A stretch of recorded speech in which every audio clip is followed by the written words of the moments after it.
Hare Krishna, Namaste. Chapter 11, entitled as Vishwarupa Dharshana Yoga, Sloka 53 and 54. Nāhaṁ vedair na tapasā, na dānena na cejyayā, śakya evaṁ-vidho draṣṭuṁ, dṛṣṭavān imaṁ yathā, bhaktyā ananyayā śakya, aham evaṁ-vidho rjuna, jñātuṁ draṣṭuṁ tattvena, praveṣṭuṁ paran-tapa. In the 53rd sloka, Krishna lists out those means by which he cannot be understood, cannot be seen, cannot be attained.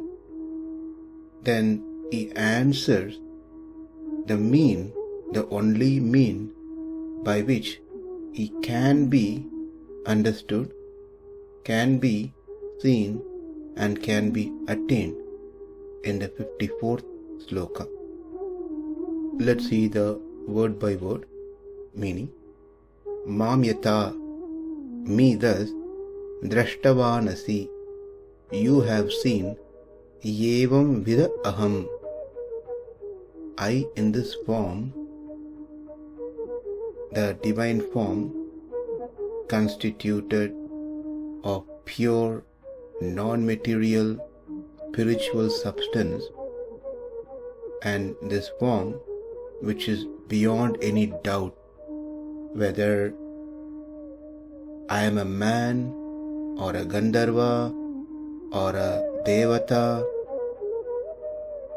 evaṁ-vidho aham.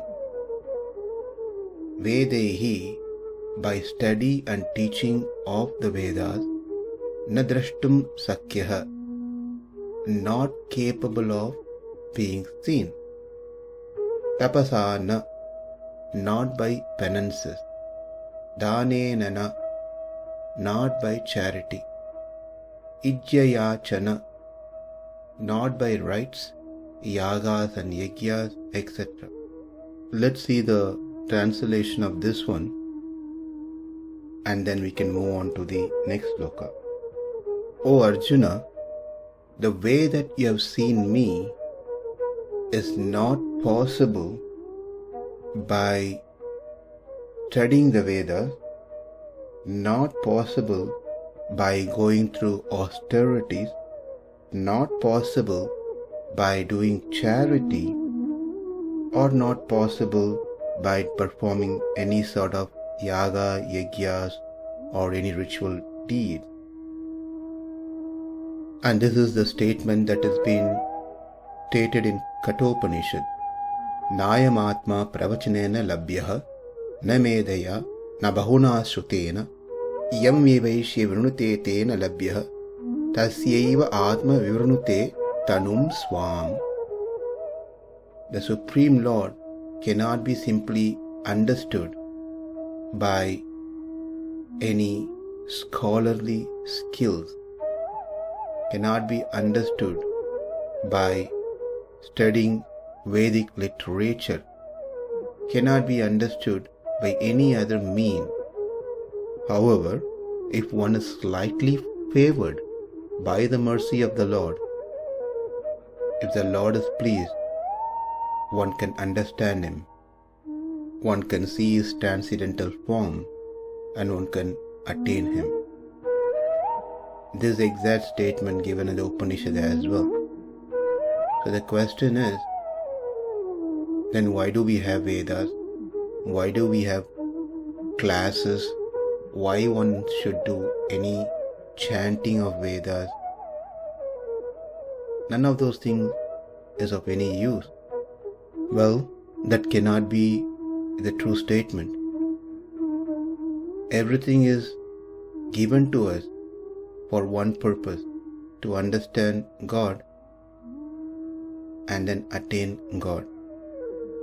As we already saw in the one of the previous sloka, a quotation from Brihadaranyaka Tamedam Vedanuvachanena Brahmana Vividashanti Yajnena Dānena tapasā anāsakena.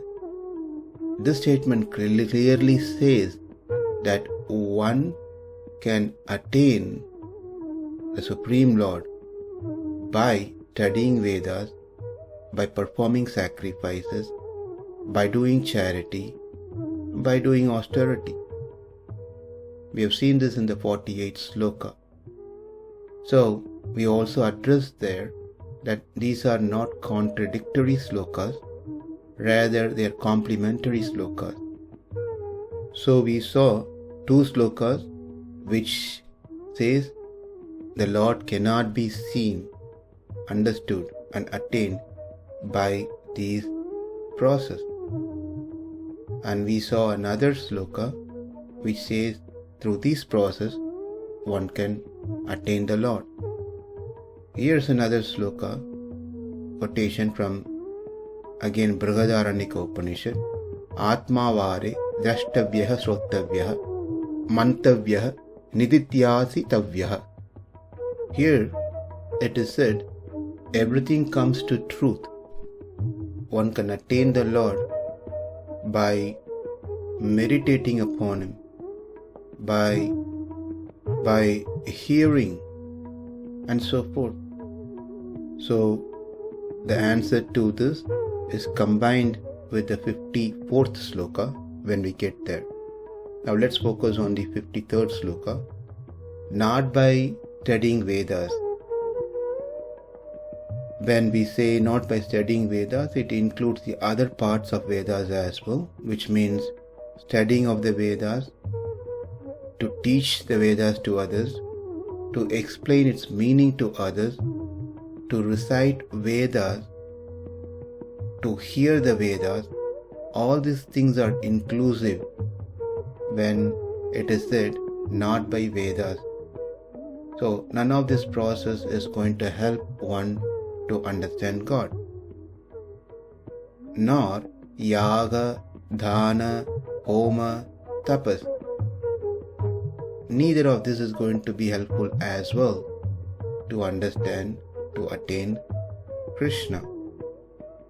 Now this sloka seems to be of an interest for many of us, because this is what we are waiting for, not to do anything. So Krishna is directly saying not to study any of the scriptures, not to do austerity, not to do charity, not to do any worship. Well, here's a direct quotation by Krishna himself for people like us. But unfortunately, right next sloka, Krishna is going to crash our thoughts.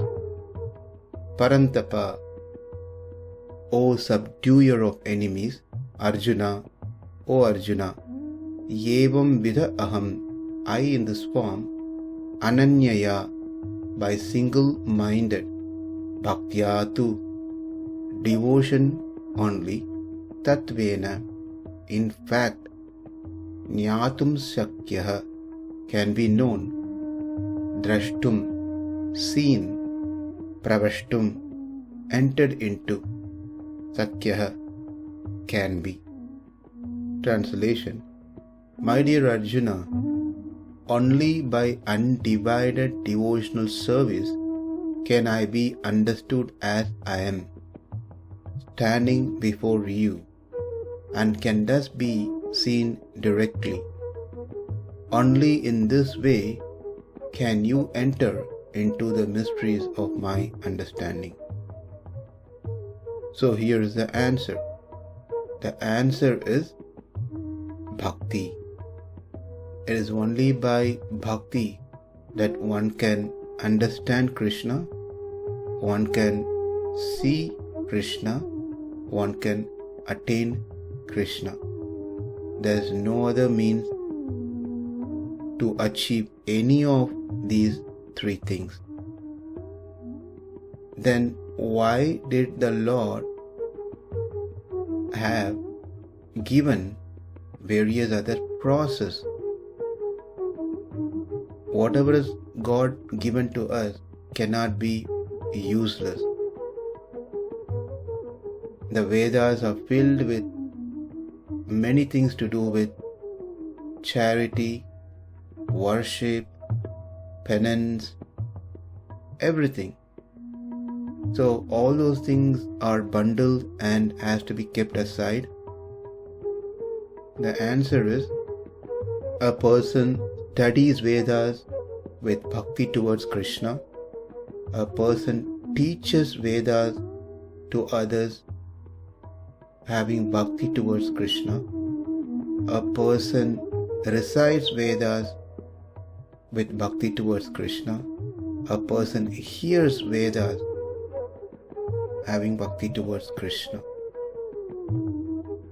Likewise, a person performs charity with bhakti towards Krishna. A person performs austerity with bhakti towards Krishna. A person performs yathā, yajna, any of those things with bhakti towards Krishna.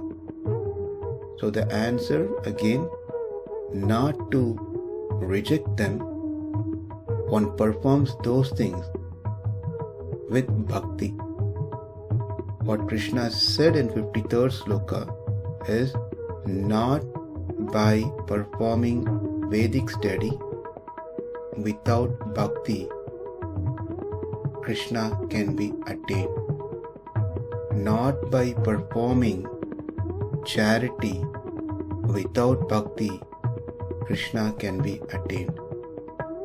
Not by performing austerity without bhakti Krishna can be attained.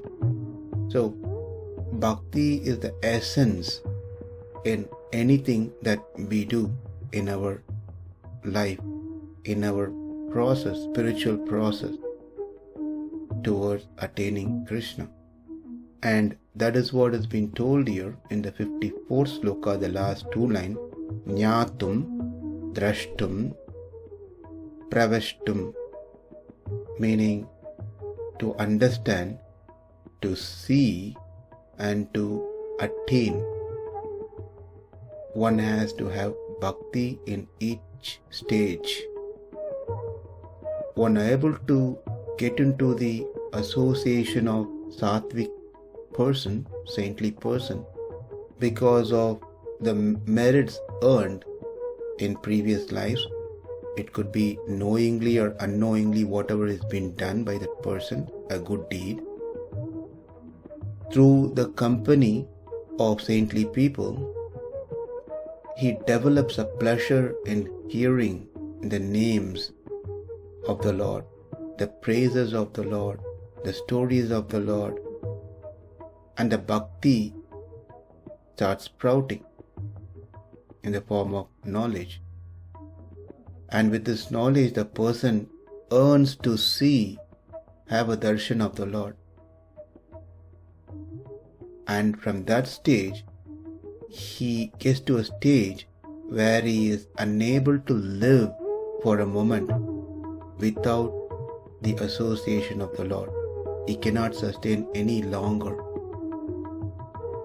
So for all these different stages, that is, to learn, to understand, to see, and to be with the Lord, bhakti is the essence.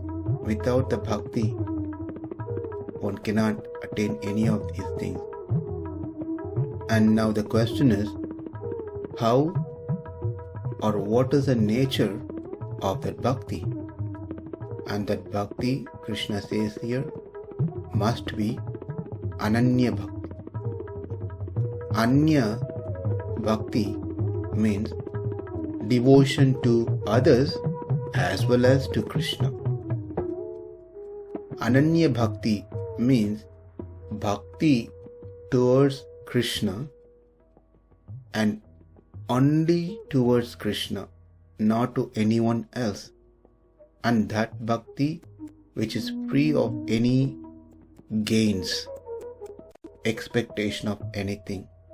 and that type of bhakti is called ananya bhakti, and that bhakti is what been explained here as the mean to understand, to see, and to attain Krishna. In the starting of today's session, we saw that the Lord picks on those He wants to favor. Now, how does He pick? He picks those who are dear to Him. So how does one become dear to Him? In other words, how He becomes dear to others. We know if a person loves something, he would find everything about it and start understanding about it, think about it, and so forth. Similarly, if Krishna is dear to a person and the person will want to understand about Krishna, want to hear about Krishna, want to think about Krishna, want to meditate about Krishna, want to chant Krishna's name, and can't live without Krishna. Therefore, we learn that Krishna is the center of any activity, and bhakti is the only mean by which we become dear to Krishna and Krishna becomes dear to us. Next verse is the concluding verse of this chapter, verse 55, where Krishna speaks of the indications of the mature stage of bhakti. Nāhaṁ vedair na tapasā, na dānena na cejyayā, śakya evaṁ-vidho draṣṭuṁ, dṛṣṭavān imaṁ yathā, bhaktyā tu ananyayā śakya, aham evaṁ-vidho rjuna, jñātuṁ draṣṭuṁ cha tattvena, praveṣṭuṁ cha paran-tapa. Namaste. Hare Krishna.